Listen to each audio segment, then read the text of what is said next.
News analysis पर आपका स्वागत है। मैं हूं आतिफ। आज आपको हम ऐसे एक शख्स से मिलाएंगे जो किसी परिचय की मोहताज नहीं है। बराकबेली का पहला शख्स है जिन्होंने बॉलीवुड पर भी अपना दम दिखाया है और आप आसाम की 21 से होने वाले चुनाव में भी बदरपुर से चुनाव लड़ने की तैयारी कर रहे हैं। मैं बात कर रहा हूँ जकी सर की। जकी सर, न्यूज एनालिसिस पर आपका बहुत बहुत स्वागत है। धन्यवाद। सोशल मीडिया के जरिए जो हमें बात पता चला है कि आप बदरपुर से चुनाव लड़ने की तैयारी कर रहे हो, लेकिन आपने पार्टी भी चुना है AIUDF। खिलाड़ी पहले से मैदान में है, ऐसे में आप क्या कहेंगे? हाँ ज़रूर, आपने जो सुना है वो बहुत सही सुना है। इस तरह का कुछ प्लान पे मैं हूँ 2021 को लेके। और AIUDF को मैंने इसलिए चुना है कि जहाँ पर जोरदार खिलाड़ी होगा वहाँ पर खेलने से भी मज़ा आएगा। तो जो भी हो खिलाड़ी मेरे सामने, मैं ज़रूर इस तरह का हिम्मत रखता हूँ कि उनके साथ खेल के मैं ज़रूर आगे जाऊँगा। लेकिन AIUDF की कार्यकर्ता ने जो आप पर जो आरोप लगा रहा है वो भी बहुत गंभीर है। और लोग आप पर आरोप लगा रहे हैं आप पार्टी का कोई प्राइमरी मेंबर भी नहीं हो, ऐसे में आप क्या कहेंगे? देखिए, मुझे जितना हद तक मालूम है, जो AIUDF के जो दावेदार हैं, जो उम्मीदवार हैं इस तरह 2021 के जो टिकट के, तो उन्होंने भी, मुझे जितना हद तक मालूम है कि लास्ट इलेक्शन पे 2016 का जो इलेक्शन हुआ था, उनको टिकट मिलने के बाद उन्होंने पार्टी ज्वाइन किया था। आई हैव दैट प्रूफ, वो प्रूफ है मेरे पास कि जब उनका टिकट कंफर्मेशन हो गया था उसके बाद उन्होंने पार्टी ज्वाइन किया था। तो इस तरह का इशू मेरे हिसाब से नहीं आना चाहिए, क्योंकि आप पार्टी में हो ना हो वो अलग बात है। आप क्या कर सकते हो पार्टी के लिए, वो ज़्यादा मतलब वो रखता है। उसमें ज़्यादा वो सोचना चाहिए कि कौन आके पार्टी के लिए क्या कर सकता है। वो पहले से कितने साल पहले से था, कितने साल पहले से नहीं, वो इशू नहीं रखता एक्चुअली। दूसरा सबसे बड़ा जो आरोप लगता है किसी भी पार्टी के लिए, ये सबसे बड़ी हाई टेंशन होता है कि जब पार्टी के उम्मीदवार को जब टिकट नहीं मिलता है तो या तो वो बागी हो जाता है या तो वो पार्टी का निर्णय को सही मानता है। ऐसे में अगर आपको टिकट मिलता है या फिर नहीं मिलता है तो पार्टी की निर्णय को क्या आप कैसे मानेंगे? देखिए, इस तरह से कोई बात नहीं है। हम लोगों का क्या दावा क्या है, हम लोग क्या किस चीज़ के ऊपर हम लोग इस तरह का इशू क्रिएट कर रहे हैं, क्योंकि हमारा पहला डिमांड है कि किसी लोकल आदमी को टिकट मिलना चाहिए, चाहे वो किसी का पार्टी कोई भी हो, चाहे वो बीजेपी का हो या कांग्रेस का हो या AIUDF का हो। लोकल लोगों को हमेशा से ज़्यादातर मेरे हिसाब से प्रेफरेंस ज़्यादा देना चाहिए। उसका जो फाइट उन आउटसाइडर के साथ हमारा है वो हमेशा चलता ही रहेगा।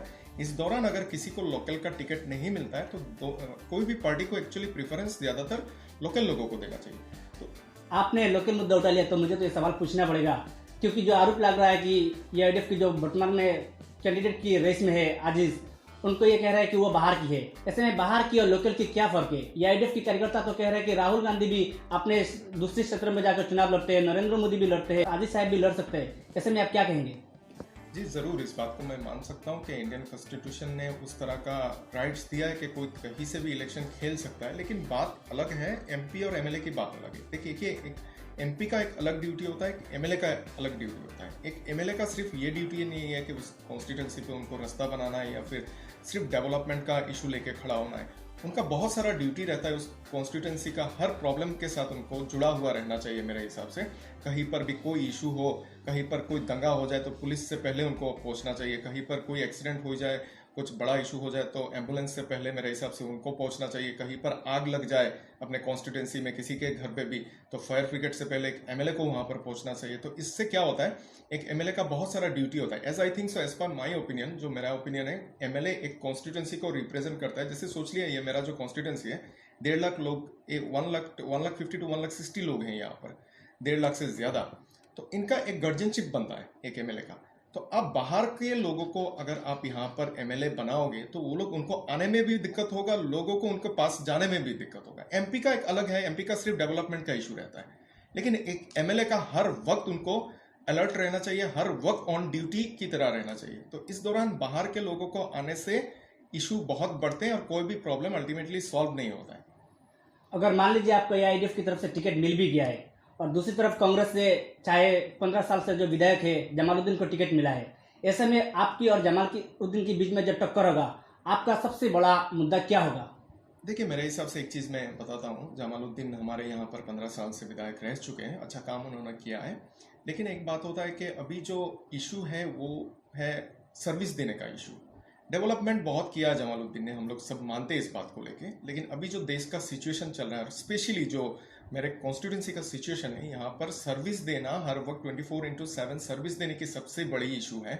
हम लोगों को इस तरह से कोई पॉलिटिकल लीडर या कोई एमएलए एमपी नहीं मिलता है जो आके हमेशा हर दिन हम लोगों को हर तकलीफ में हम लोगों के साथ रहे। तो जमालुद्दीन, उनका अभी तबीयत भी खराब है जितना हम लोगों को मालूम है। कितना सर्विस वो दे पाएंगे नहीं दे पाएंगे, इस रियली ये कन्फ्यूजन है हर किसी के लिए। तो इस दौरान आप, अगर मैं किसी का एग्जाम्पल देना चाहता हूँ छोटा सा, तो आप हमारे बाजू वाले कॉन्स्टिट्यूंसी नॉर्थ करीमगंज को आप थोड़ा देखिए कि उनका जो विधायक है पिछले 5-10 साल से, कोमलक खुदेपुर का, इसको अब थोड़ा उनका तरीके को आप फॉलो कीजिए कि वो किस तरह से सर्विस देते। सुबह ये आदमी बाइक लेके निकलता है, हर गली हर वार्ड पे जाता है, लोगों का खबर लेता है, गाड़ी लेके पूरा कॉन्स्टिट्यूंसी को कवर अप करता है। तो इस तरह का एक आदमी चाहिए जो हर कॉन्स्टिट्यूंसी का पूरा हर गली में वो कवर अप करे, हर लोगों के साथ जुड़े हुए रहे। तो इसमें एक नौजवान होने की बहुत ज़रूरत है। आप अगर 60 प्लस पे चले जाओगे, किसी का उम्र अगर 60-70 प्लस होगा, तो ऑब्वियसली उनका फिजिकल इशू किसी का भी रहेगा, तबीयत खराब रहेगा, डायबिटीज का इशू रहेगा, वो रहेगा। तो एक आदमी उतना प्रॉपरली मेरे हिसाब से सर्विस नहीं दे पाएगा। लेकिन हम लोग अगर थोड़ा यंग को प्रेफरेंस देंगे इस चीज़ में, तो क्या होगा, हमारा एक उम्मीद रहेगा कि एक अच्छा, कम से कम सर्विस, कुछ मिले ना मिले, अच्छा सर्विस मिलने का उम्मीद कम से कम रहेगा उसमें। आपने जमालुद्दीन की डेवलप की बात किया, तो मुझे ये सवाल आपसे ज़रूर पूछना पड़ेगा, क्योंकि जमालुद्दीन ने कहा था जब वो तृणमूल से विधायक बने थे बदरपुर का, तब बदरपुर में एक भी रास्ता पक्का नहीं था। उन्होंने 15 साल में बदरपुर की रास्ता को पक्का किया। इस बात को आप किस तरह से मानते हो? क्या सच में हमारे बदरपुर में पूरी रास्ता पक्का हो गया है? उसमें आपका राय क्या है? देखिए, ये सही है, एक्चुअली मैं मानता हूँ इस बात को। जब वो पहली बार विधायक बने थे बदरपुर से, तृणमूल कांग्रेस से, तो उन्होंने बहुत अच्छा काम किया था बदरपुर के लिए। क्यों काम किया था? आज से ये 15-20 साल पहले की बात है। तब उनका उम्र भी बहुत कम था, उनमें एक हिम्मत थी, उनमें एक ताकत थी। तो उस ताकत और हिम्मत के कारण उन्होंने बहुत अच्छा काम किया। लेकिन आप एक चीज़ को एनालाइज करके देखिए आप, कि पिछले 15 साल 20 साल पहले का जो जमालुद्दीन हमारे विधायक थे और आज का जो जमालुद्दीन हमारे विधायक है, उसमें काफ़ी डिफरेंस हो गया है। उनका जो स्पीड था काम करने का आज से 15 साल पहले, आज के दिन पे ये काम धीरे धीरे धीरे हर एक दिन स्लो होते होते अब इस तरह से आ गया कि अब हमारे विधायक है या नहीं, ये भी लोगों को मतलब शक हो गया कि बदरपुर में कोई विधायक अभी है या नहीं। क्योंकि अभी इस पोजीशन पे वो आ गए कि सिर्फ हमको इतना ही मालूम है कि हमारे विधायक का नाम जमालुद्दीन है, उसके सिवा हमको कोई सर्विस बदरपुर का लोगों को कुछ भी नहीं मिलता है। और जो सड़कें उन्होंने बनाए थे बदरपुर में आज से 15-20 साल पहले, ये सच है कि हर रास्ता पक्का हो गया था, यहाँ पर कोई भी कच्चा सड़क शायद नहीं है बदरपुर में। लेकिन वो धीरे धीरे खराब होते होते फिर से पूरा कॉन्स्टिट्यूंसी का हर रास्ता फिर से खराब हो गया, चाहे वो मेन रूट से लेकर इंटीरियर का जो भी हो, जितने भी रास्ता हो। लेकिन पिछले 5 साल से डेवलपमेंट का भी पूरा जीरो प्रोग्रेस है, क्योंकि उनका कोई वो अभी नहीं रहा, उनका मतलब ताकत भी नहीं रहा और हिम्मत भी शायद उतना नहीं रहा। आपने सड़क के बारे में बात किया, क्योंकि ये बात मैं भी मानता हूँ, क्योंकि सड़क की हालत आज ज़्यादा, थोड़ा भी अगर बारिश होता है तो पॉइंट्स वाले एरिया में कृत्रिम बनना हो जाता है। इसमें हमने देखते हैं बहुत सारे पॉइंट्स पर फ्लड हो जाता है। ये बात सही है, लेकिन मैं आपसे थोड़ा हटकर दूसरा सवाल पूछूंगा। आजकल आप बहुत सारे लोगों से मिल रहे हो, लोगों से प्रॉब्लम की आप बात कर रहे हो, लोग आपसे मिल रहे हैं। ऐसे में लोगों से क्या ज़्यादा रिस्पॉन्स आपको मिल रहा है? देखिए, लोगों से बहुत अच्छा रिस्पांस मिल रहा है, स्पेशली यूथ से, जो नौजवान है इस देश के, यहाँ मेरे कॉन्स्टिट्यूंसी से, मेरे उम्र के या मुझसे थोड़े बड़े या छोटे, हर किसी से बहुत अच्छा मुझे रिस्पांस मिल रहा है। और मैं ये बहुत उम्मीद करता हूँ नौजवान से कि हम लोग एक आर्मी की तरह है, हमको फाइट करना है, हमारे फ्यूचर को खुद बनाना है और आगे जाके पूरा इस बदरपुर कॉन्स्टिट्यूंसी का जो हालत है, इसका जो पोजीशन हुआ है, उसको बदल के एक अच्छा सोसाइटी यहाँ पर क्रिएट करना है कि लोग बाहर से आके अच्छी तरह से यहाँ रह पाए, इज्जत से रह पाए। जो इंसिडेंट पिछले 5-10 साल से बदरपुर में हुआ है, उन इंसिडेंट के कारण अभी बदरपुर का ऐसा हाल हो गया कि बाहर से लोग आने से डरते हैं बदरपुर में, जो आज से 10-15 साल नहीं था इस तरह का इशू। मैं जब छोटा था, मैंने सुना है कि बदरपुर एक एजुकेशनल हब बोला जाता था इसको, कि बहुत सारे स्कूल कॉलेजेस यहाँ पर थे, बाहर से लोग लाके स्टूडेंट यहाँ पर स्टडी करते थे, माँ बाप यहाँ पर अपने बच्चों को पढ़ाने के लिए बदरपुर कॉन्स्टिट्यूंसी को सिलेक्ट करते थे, क्योंकि बदरपुर टाउन पे हो या भंगा पे हो, कहीं पे हो, बहुत अच्छा स्कूलिंग था, यहाँ पर फैसिलिटीज़ थे और एक बहुत अच्छा एटमॉस्फेयर और सोसाइटी भी बहुत अच्छा था। लेकिन ये धीरे धीरे चेंज होते होते पिछले 10-15 साल से अभी ऐसा हो गया कि आप इसको बिल्कुल भी एजुकेशनल हब नहीं बोल पाओगे। ये टोटल एक क्राइम का हब बन गया है बदरपुर, ड्रग्स का एक हब बन गया है। इसको बदलने के लिए हम जैसे आर्मियों की ज़रूरत है, हम नौजवानों की ज़रूरत है। हम अगर चाहें तो ज़रूर इसको ये सब बदल के वही पुराना बदरपुर हम लोग मतलब उम्मीद करते हैं कि कुछ दिनों के अंदर हम लोग अगर सब एक हो जाए, हमारे बीच में यूनिटी रहे और हम ऐसे एक लीडर को चुने जिसमें हिम्मत हो सबसे ज़्यादा, तो ज़रूर इस चीज़ को हम बदल सकते हैं। आपने यूथ की बात किया है, मैं भी यूथ से जुड़े एक सवाल पूछूंगा। आजकल सरकार किसी भी राज्य में हो, चाहे केंद्र सरकार हो या फिर राज्य सरकार हो या फिर किसी भी कैंडिडेट जब भी चुनाव लड़ते हैं, वो यूथ पर ज़्यादा ध्यान देते हैं, क्योंकि हम लोग ये जानते हैं अगर सोसाइटी को अगर रिफॉर्म करने का अगर कोई काम करता है तो यूथ ही कर सकता है। ऐसे में आप भी एक यूथ है, ऐसे में यूथ कितना आपसे जुड़ पा रहा है? जी ज़रूर, देखिए यूथ एक घर का पिलर होता है, एक सोसाइटी का बैकबोन होता है यूथ। लेकिन क्या होता है, ये बहुत दुख की बात है कि हमेशा यूथ को यूज़ किया जाता है इलेक्शन में। जो भी लीडर आते हैं यूथ से रैली करते हैं, यूथ को साथ में लेके काम करते हैं, लेकिन जब वो लोग इलेक्शन जीत जाते हैं या हार जाते हैं जो भी हो, उसके बाद यूथ का कोई भी प्रेफरेंस उनके सामने नहीं रहता है। क्योंकि हम लोग हमेशा एक मिसअंडरस्टैंडिंग हमारे बीच में है, हम लोग थोड़ा मिस थिंकिंग है हमारे बीच में, कि हम लोग हमेशा किसी लीडर को बनाने में पहले उसको ये देखते हैं कि उसका उम्र कितना हुआ है। अगर वो 50+ है तो हम लोग ये सोचते हैं कि हाँ वो थोड़ा एजेड हो गया, उसको बहुत एक्सपीरियंस हो गया, वो अच्छी तरह से हम लोगों का सोसाइटी को एक अच्छा लीडरशिप दे सकता है। लेकिन इस चीज़ को मैं गलत मानता हूँ। देखिए यूथ का प्रेफरेंस कहीं भी अल्टीमेटली नहीं मिलता है। जो जो वादे ये लोग आके करते हैं यूथ को लेके कि नौकरी देंगे, ये देंगे, वो देंगे, बाद में कुछ ही नहीं होता है। वो लोग सिर्फ अपने आप के बारे में सोचते हैं। और इस तरह से ये जो रीति चल रहा है पिछले कुछ दिनों से, बहुत साल से, इसको बदलना चाहिए। यूथ को सामने आना चाहिए। मैं हर यूथ से ये उम्मीद करूंगा कि आप लोग सब घर से निकले। पॉलिटिक्स कोई बुरी बात नहीं है।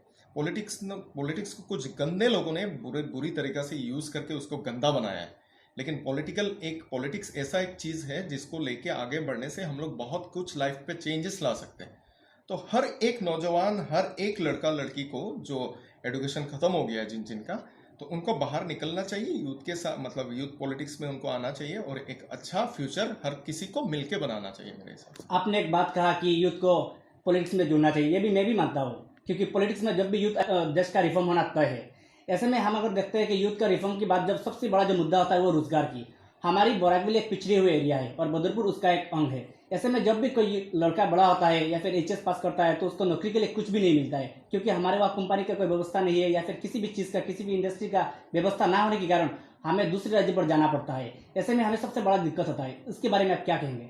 हाँ ज़रूर, ये बहुत ही एक अच्छा सवाल आपने पूछा है कि यूथ का जो वो है, मतलब उनका जॉब का जो मैटर है, या फिर इनको देखिए, ये अल्टीमेटली गलती हमारा है। हम इस तरह के विधायक को हम चुनेंगे, इस तरह के एमपी को चुनेंगे, इस तरह का लीडर हम बनाएंगे जिनके आंखों में यूथ का कोई वो नहीं है, वैल्यू नहीं है। तो इस तरह से होने से कभी भी यूथ का कुछ नहीं होने वाला है।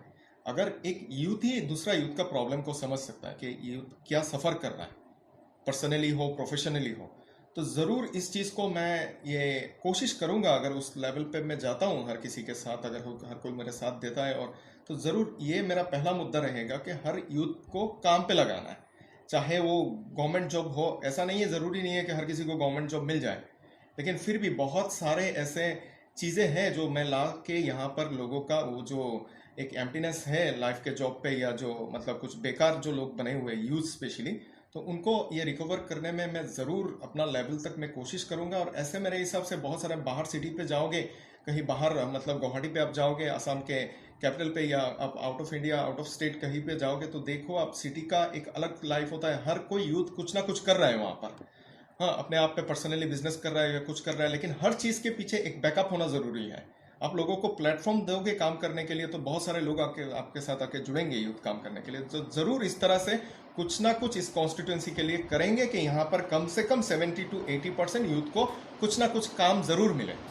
ठीक है, आके देखते हैं कि आपकी बातों पर यूथ कितना विश्वास करता है। हम मुद्दे से हटते हैं, आप अभी दूसरे मुद्दे पर बात करेंगे, वो किसान की। हमारी बदरपुर एक किसान बहुल क्षेत्र है, इस एरिया में बहुत सारे किसान रहते हैं, लेकिन हमारे जो सबसे बड़ी जो मुद्दा होता है वो है कि हमारे किसान की फल नहीं मिलता है, बीज अच्छी तरह से नहीं मिलता है। ऐसे में किसानों की सबसे बड़ी दिक्कत होता है। लेकिन हमारे वहाँ 50% से भी ज़्यादा फैमिली किसानों पर बेस्ड है। इस बारे में आप क्या कहेंगे? क्योंकि किसानों के बारे में सरकार की बहुत सारे प्रोजेक्ट्स है, बहुत सारे सिस्टम है, लेकिन फिर भी हमें कुछ नहीं मिलता है। ऐसे में आप क्या कहेंगे? हाँ, वही घूम फिर के वही सवाल है, चाहे यूथ हो चाहे किसान हो। किसान भी हम लोगों का लाइफ के एक पार्ट है। वो लोग हमको खाना खिला रहे हैं तो हम लोग खा रहे हैं। किसान का बहुत एक अलग वैल्यू रहता है सोसाइटी में। उनको अपना जो वैल्यू है उनको मिलना चाहिए, उनका जो इज्जत है वो इज्जत मिलना चाहिए। लेकिन ये गवर्नमेंट देखिए बहुत कुछ ये वो मतलब स्कीम वगैरह किसान को प्रोवाइड कर रहा है, लेकिन अनफॉर्चुनेटली इस तरह से लीडरशिप के कारण उनको प्रॉपरली जो उनका हक है वो नहीं मिलता है किसान को। चाहे सिर्फ किसान नहीं, जिनका जो हक होता है, ये मतलब मिस लीडरशिप के कारण ये सब होता है। तो जरूर इन चीजों पे भी हम लोग ध्यान रखेंगे आगे जाके कि हमारा जो किसान है, जो हमारे लाइफ के हर्ट है, जिनके कारण हमको खाना खाने को मिल रहा है, तो उनको अपना इज्जत, अपना हक दिलाने के लिए मैं कुछ भी हद पे जाऊंगा और कुछ भी उनके के लिए करने के लिए मैं हमेशा से रेडी रहूंगा। ये आपका बात सही है कि किसानों को इज्जत मिलना चाहिए, क्योंकि किसानों की वजह से आज हम अपना पेट पाल पा रहे हैं। ऐसे में किसानों की अगर हम अनदेखी करेंगे तो किसी भी देश प्रगति नहीं कर पाएगा। लेकिन मेरा सवाल अब दूसरा है, क्योंकि किसानों का जब मुद्दा उठ गया है तो बहुत सारे जगह पर हम देखते हैं कि ट्यूबवेल से लेकर या फिर खेतों में पानी सिंचन की से लेकर बहुत सारे चीज की व्यवस्था होता है। ऐसे में हमारे वहाँ कुछ भी व्यवस्था नहीं है। इस बारे में क्या आप बनते हो, तो इस बारे में आप क्या करेंगे? देखिए, विधायक बनना ना बनना वो अलग बात है, वो आगे 2021 की बात है कि लोग कितना सपोर्ट करेंगे कितना नहीं। उम्मीद है कि लोग सपोर्ट करेंगे और समझेंगे इस चीज़ को। एक यूथ को लाना जरूरी है लीडरशिप पे, चाहे मैं हूँ जो भी हो यहाँ का, जो भी डिजर्विंग, जिसके पास उतना कैपेसिटी है लीडरशिप देने के लिए। वो ऐसा नहीं है कि मैं खड़ा हो गया और मुझे ही मतलब किसी भी तरह जीतना है या मुझे लीडर बनना है या मुझे एमएलए एमपी जो भी बनना है। आप किसी को भी चुने यहाँ से, लेकिन मेरा एक रिक्वेस्ट हर बदरपुर के हर लोगों के पास रहेगा कि आप एक यूथ को लीडरशिप पे लाने की कोशिश कीजिए, तो बहुत कुछ बदलेगा ज़रूर, वो मैं बिलीव रखता हूँ। देखिए, किसान की जो बात है, किसान को वही मैं बोल रहा हूँ कि ये जो हम लोग मिस लीडरशिप के भरोसे रहते हैं, जिनका लीडरशिप सिर्फ वो समझते हैं कि मैं एमएलए बन गया और मुझे एक एमएलए हॉस्टल पे क्वार्टर मिल गया है और मुझे अपना पावर यूटिलाइज करना है, साथ में सिक्योरिटी लेके घूमना है, बस मैं उस उतना ही वो लोग समझते हैं कि उतना ही उनका ड्यूटी है और सिर्फ हमेशा कॉन्टेक्ट करने के पीछे रहते हैं। रास्ते को अगर आप देखिए, यहाँ पर ऐसा एक पिछले कई साल से ऐसा चल रहा है कि खुद विधायक ही कॉन्ट्रैक्टर बने हुए हैं यहाँ पर। तो इससे क्या होता है, बहुत सारे मतलब इश्यूज खड़े होते हैं। जैसे किसान को लेके जो अभी मुद्दा आपने मुझे पूछा है, तो जरूर उनके लिए कुछ ना कुछ किया जाएगा। उनको एक प्रॉपर प्लेटफॉर्म मिलना चाहिए, उनको अपना स्किल वो करने के लिए, काम करने के लिए। देखिए, अब यहाँ का जो एग्रीकल्चर डिपार्टमेंट जो बना हुआ है हमारे यहाँ पर, हमारे देश पे या असम पे हो या मेरे डिस्ट्रिक्ट करीमगंज की मैं बात करता हूँ, ये एग्रीकल्चर डिपार्टमेंट अभी ऐसा हो गया कि होना या ना होना सेम हो गया उनका। उनका कोई एक्टिविटीज कुछ भी यहाँ पर, स्पेशली मेरे घर के सामने एग्रीकल्चर ऑफिस है, जितना आपको मालूम है, यहाँ पर बदरपुर कॉन्स्टिट्यूंसी का जो ऑफिस है। अब जाके उस ऑफिस में देखिए, उस ऑफिस में कोई स्टाफ है या नहीं है, मालूम ही नहीं पड़ता है। ऑफिस का हाल ऐसा बना हुआ है, कोई अंदर कोई रहता है या आदमी रहता है या जानवर रहता है, या ऐसा ऐसा ऐसा हो गया है मतलब। तो इसके लिए क्या होता है, ये सब एक एमएलए का ड्यूटी होता है मेरे हिसाब से, कि अपना कॉन्स्टिट्यूंसी में जितने भी ऑफिस है, हर किसी को उनको बैकअप करना चाहिए कि वो लोग सही तरह के काम करें। लोगों को जो उनका ऑफिस के जरिए या गवर्नमेंट के जरिए जो भी कुछ आता है, सही तरीके से लोगों को जो जो हकदार है इस चीज के, जिनको मिलने की एकदम जरूरत है, उनको सही चीज सही वक्त पे मिले। तो किसान भी अगर उनको अपना हक मिलेगा तो जरूर वो लोग भी ज्यादा काम करेंगे। उनसे क्या होगा, हम लोगों को खाना भी ज्यादा मिलेगा। अब किसान के भरोसे ही हम लोग रहते हैं। जी, किसान के बारे में आपने बहुत अच्छे मुद्दे उठाए, देखेंगे कि आगे क्या होता है। दूसरी बात पर हम दूसरे मुद्दे पर अभी हम बात करेंगे। कुछ दिन पहले रहीमपुर में लैंडस्लाइड हुआ था, हमने देखा था कि आप भी वहाँ गए थे। उस घटना को अगर आप विवरण में अगर आप हमारे दर्शकों को बताएंगे। देखिए, हाँ, ये एक इंसिडेंट कुछ दिन पहले हुआ था। ऐसा बहुत सारा इंसिडेंट हर रोज देखने को मिलता है इधर उधर, बहुत सारे। बहुत दुख हुआ उस इंसिडेंट पे जाने के बाद। एक साथ एक फैमिली का 5 लोगों का मौत हो गया था, तो उससे पैथेटिक कुछ हो ही नहीं सकता है। तो मैं जब वहां पर पहुंचा, मुझे बहुत ही दुख लगा कि इतना इंटीरियर है, ऐसा हालत खराब है। मैं सोच भी नहीं पाया था कि मेरे कॉन्स्टिट्यूंसी पे इस तरह से भी जगह है जहां पर आज तक करंट नाम की कोई चीज वहां पर पहुंचा भी नहीं है, ना वहां पर कोई रास्ता है ना कुछ है। मैं जब गया था, मुझे मतलब मैं सच में मैं शॉक हो गया था कि इस तरह का भी कोई जगह इस दुनिया में, इस देश में हो सकता है क्या? इतना इंटीरियर, इतना मतलब बैकवर्ड होकर बना हुआ है। तो देखिए, एक चीज है, वहां पर जाने के बाद जो वहां पर इशू है लैंडस्लाइड, उसको लेके मैंने थोड़ा बात करने की कोशिश की थी। इवन मैंने डिस्ट्रिक्ट एडमिनिस्ट्रेशन से भी कम्युनिकेशन किया था कि आप लोग, जो इंसिडेंट हो गया उसको आप कुछ कर नहीं पाओगे, उस लोगों को आप वापस दुनिया में नहीं ला सकते हो, लेकिन बाकी जो लोग उस गांव पे हैं, जिनका कभी भी कुछ भी हो सकता है इस तरह से इंसिडेंट, क्योंकि आप अगर जाओगे उधर विजिट करोगे तब आपको मालूम पड़ेगा। तो लेकिन दुख इस बात के हैं, उसको लेके हमारे जो लीडरशिप बने हुए हैं यहाँ के विधायक या जो भी हो, उन्होंने कोई उसको लेके कोई स्टेप उन लोगों ने नहीं लिया। बस वहां पर गए, फोटो उठाया उन लोगों ने, वीडियो डाली फेसबुक पे और वहां से निकल के आ गए कि, और यही लिख दिया कि मैंने जाके वहां पर विजिट किया। लेकिन असल जो इशू है वहां का, उसको लेके किसी तरह से भी किसी ने स्टेप नहीं लिया। आपका बात सही है कि किसी भी तरह के हमें वहाँ स्टेप लेना जरूरी है, क्योंकि बदरपुर एक ऐसा एरिया जहाँ लैंडस्लाइड की असुविधा रहता है, इसलिए उसमें एडमिनिस्ट्रेशन को एक्शन लेना चाहिए। अब हम बात करेंगे, कुछ दिन पहले आपको शायद मालूम है कि माइनॉरिटी स्कॉलरशिप में बहुत सारा घोटाला हुआ है, जहाँ में बोराकबिल में बहुत ज्यादा हुआ है। स्कैम के बारे में आप क्या कहेंगे? हाँ, देखिए, मैंने सुना है और बहुत जगह मैंने पढ़ा भी है, न्यूज़ पे भी देखा है, और इस चीज़ पे मैंने भी बातचीत किया है। बहुत सारे ऑर्गेनाइजेशन को मैंने हिम्मत दिया है कि आप लोग आइए, इस चीज़ को लेके प्रोटेस्ट कीजिए, इसका एक प्रॉपर इन्वेस्टिगेशन होना चाहिए। कम से कम इसको सीबीआई लेवल तक इन्वेस्टिगेशन होना चाहिए। जो जो लोग इसके साथ जुड़े हुए हैं, चाहे ऑफिस से शुरू करके या मतलब डिपार्टमेंट से हो, यहाँ पर कोई लीडरशिप हो, हर किसी का वो होना ज़रूरी है कि यहाँ पर प्रॉपर इन्वेस्टिगेशन की ज़रूरत है। एक बहुत बड़ा यहाँ पर करप्शन हुआ है, एकदम ऊपर से लेके नीचे तक हर कोई जुड़ा हुआ है इसमें। और आप देखिए, मैं तंग रह गया सोच के कि काफ़ी मतलब मैंने मेरे हाथ पे इस तरह से सबूत भी आए हैं, जो मतलब मैंने जो देखा कि बहुत सारे स्कूल जिनका कोई नामो निशान नहीं है, बहुत सारे स्टूडेंट जो ये माइनॉरिटी स्कॉलरशिप है। माइनॉरिटी पे क्या आता है आपका, मुस्लिम आता है, पंजाबी आता है, क्रिश्चियन आता है। लेकिन हमारे जो कॉन्स्टिट्यूंसी या हमारा जो डिस्ट्रिक्ट है यहाँ करीमगंज का, वहाँ पर उतना पंजाबी लोग नहीं होते, क्रिश्चियन लोग नहीं होते, तो माइनॉरिटी अल्टीमेटली मुस्लिम लोग ही यहाँ के माइनॉरिटी है।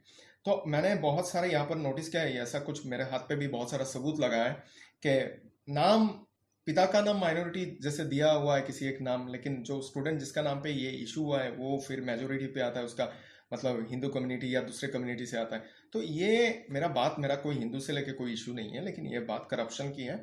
ये माइनॉरिटी लोगों का हक है, उनको माइनॉरिटी लोगों को मिलना चाहिए था। लेकिन यही सब जो 2 नंबरी लीडर बने हुए हैं उनके कारण जरूर वो लोग जुड़े हुए होंगे, बिना उनके ये कभी हो ही नहीं सकता है। तो इसी के कारण ये बहुत बड़ा करप्शन मेरे हिसाब से मेरे आंखों के सामने जो आया है, इसका प्रॉपर इन्वेस्टिगेशन के लिए मैं डिमांड करता हूँ गवर्नमेंट ऑफ इंडिया को, इवन द असम गवर्नमेंट को, ऑनरेबल चीफ मिनिस्टर को भी इस बात पे मैं थोड़ा उनको भी इसको इस चीज़ पे नज़र देने की मैं उम्मीद रखता हूँ कि वो ज़रूर एक इन्वेस्टिगेशन इमीडिएटली इसके लिए एक कमेटी तैयार करेंगे या सीबीआई के हाथ पे देंगे, जो भी हो, और उसका एक प्रॉपर मतलब इन्वेस्टिगेशन चाहिए। इसके लिए हम लोग जितना भी प्रोटेस्ट हम लोगों को करना है ज़रूर करेंगे।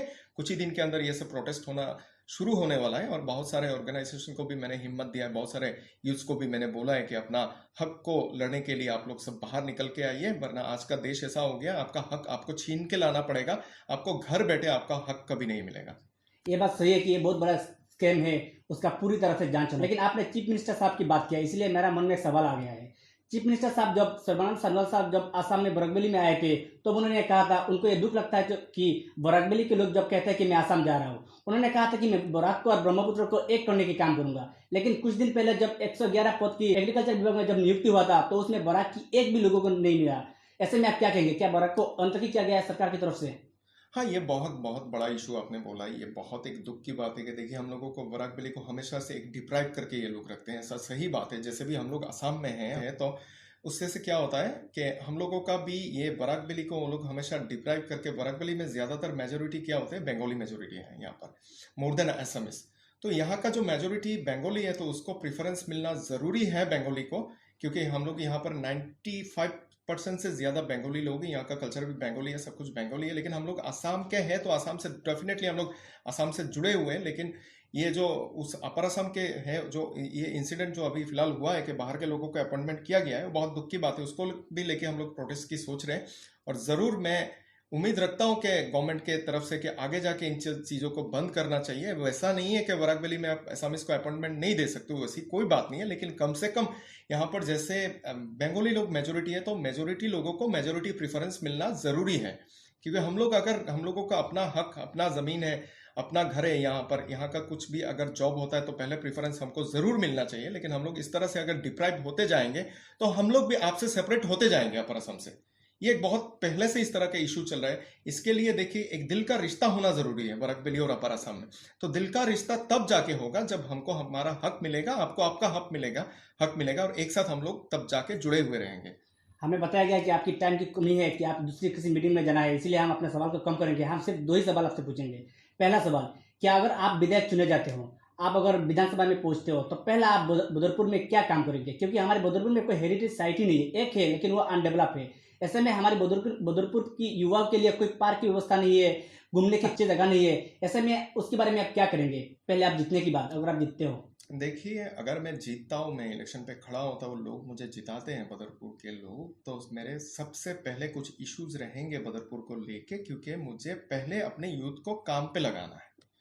ये घूमना फिरना अच्छी बात है, पार्क है नहीं है, ये मैं ज़रूर कोशिश करूंगा कि बदरपुर का एटमॉस्फेयर को चेंज किया जाए, एक अच्छा सा लुक्स दिया जाए बदरपुर को। कुछ इस तरह से हम लोग अगर कुछ चीज़ों को बनाएंगे तो बाहर से भी लोग आएंगे, इसका एक अलग सा इमेज बनेगा पूरा असम पे या कहीं पे भी हो। लेकिन मेरा पहला मुद्दा रहेगा कि हर एक यूथ को, कम से कम बदरपुर के 80% यूथ को मुझे काम पे लगाना है, किसी तरह से भी हो, किसी से हो। उनको मतलब ये जो अभी हमारे यूथ ज़्यादातर बेकार है घर पे, उनके पास कोई काम नहीं है, डिग्री लेके बैठे हुए, उनके प्रॉपर बैकअप नहीं है, बिजनेस करने के लिए पीछे से उनका फाइनेंशियल बैकअप नहीं है, कुछ भी नहीं है। इसी कारण लोग क्या होते हैं, बेकार होने से लोग जाके गलत चीज़ों पे जुड़ जाते हैं। अनफॉर्चुनेटली उनको अपना पेट पालना होता है, उनका अपना परिवार पालना होता है, तो एक प्रेशर रहता है हर किसी यूथ के ऊपर। जब वो लोग 18 प्लस या 20 साल या 25-30 साल में आ जाते हैं तो फैमिली का एक ऑटोमेटिकली एक प्रेशर बन जाता है। लेकिन इतना सारा कोशिश करने के बाद भी, अच्छा सा एजुकेशन लेने के बाद भी, बीए पास करने के बाद भी, एमए पास करने के बाद भी, ऐसे बहुत दुख लगता है कि हजारों लाखों लड़के बेकार घूम रहे हैं, उनके पास कोई काम नहीं है। लेकिन इस कारण से वो लोग मेंटली प्रेशर में आके या फैमिली प्रेशर में आके, सिचुएशन के प्रेशर में आके वो लोग जाके गलत चीजों में जुड़ जाते हैं। 2 नंबर का जो बिजनेस है अभी पूरा बदरपुर में, आप खुद देखिए एक चीज, हर बदरपुर के लोगों को मालूम है। अब बदरपुर कॉन्स्टिट्यूंसी में ऐसा कोई वर्ड, ऐसा कोई विलेज, ऐसा कोई मोहल्ला बाकी नहीं है जहां पर 2 नंबर का बिजनेस या ड्रग्स का इशू जहां पर नहीं हो। ये आपका बात सही है, क्योंकि जब लोगों को काम नहीं मिलता है, पेट पालने के लिए लोग गलत भी काम कर सकते हैं। मेरा आखिरी सवाल, कोरोना में पूरी दुनिया में हाहाकार मचा रखा है, ऐसे में आप उसके बारे में क्या कहेंगे? क्योंकि लोगों को सोशल डिस्टेंसिंग को मेंटेन करना पड़ेगा, लोगों को मास्क जैसे चीज़ों पर ध्यान देना पड़ेगा, और असम में भी उस वक्त चुनाव होना है जब कोरोना प्रकोप पूरी दुनिया में चल रहा है। ऐसे में सरकार के लिए, कैंडिडेट्स के लिए, प्रशासन के लिए सोशल डिस्टेंसिंग को मेंटेन करना बहुत बड़ा चुनौती होगा। आप उस चीज़ को कैसे देखते हैं? मेरा आखिरी सवाल। हाँ ज़रूर, देखिए ये जो बीमारी आया है पूरा दुनिया को लेके, ये बहुत एक खतरनाक बीमारी है। उसको हमको फेस करना है, अपने आप को बचाना है, अपने फैमिली को बचाना है, हर किसी को, आजू बाजू जो भी हो, हर किसी को एक साथ जुड़ के हम लोगों को एक दूसरे को बचाना है या अपने को सेफ रहना है। लेकिन बात ये हुआ, देखिए, लेकिन मैं एक चीज़, कुछ चीज़ों को मैं नहीं मानता हूँ। क्योंकि देखिए लॉकडाउन होना ज़रूरी है, मैं मानता हूँ, लेकिन जब लॉकडाउन होना था तब उतना लॉकडाउन नहीं हुआ, और जब लॉकडाउन नहीं होना चाहिए उस वक्त पे लॉकडाउन दिया जा रहा है। अब देखिए अभी एक बहुत ही एक मतलब क्या बोलूँ मैं इस चीज़ को, अभी हमको जितना मालूम है कि सैटरडे और संडे को लॉकडाउन दिया गया है। मेरा एक सवाल है गवर्नमेंट के पास कि कोरोना नाम का जो वायरस है वो सिर्फ सैटरडे या संडे को निकलता है क्या घर से? बाकी दिन वो रेस्ट पे रहता है क्या? इस तरह का कुछ इशू है क्या कोरोना वायरस का? देखिए लोगों को इतना तकलीफ मिला है लॉकडाउन के कारण कि बहुत सारे लोग टेंशन में आके शायद मर गए या फिर प्रेशर पे आके मर गए, कोरोना से नहीं। लॉकडाउन के कारण बहुत लोग इस तरह के जो मजदूरी करते हैं, जो लोग रिक्शा चलाते हैं, जो लोग ऑटो चलाते हैं, जो लोग खेतों पे मजदूरी करते हैं, जो लोग छोटे छोटे कुछ काम करके अपना दिन गुजारा करते हैं, तो पिछले कई महीने से वो लोग एकदम बेकार घर पे पड़े हुए हैं।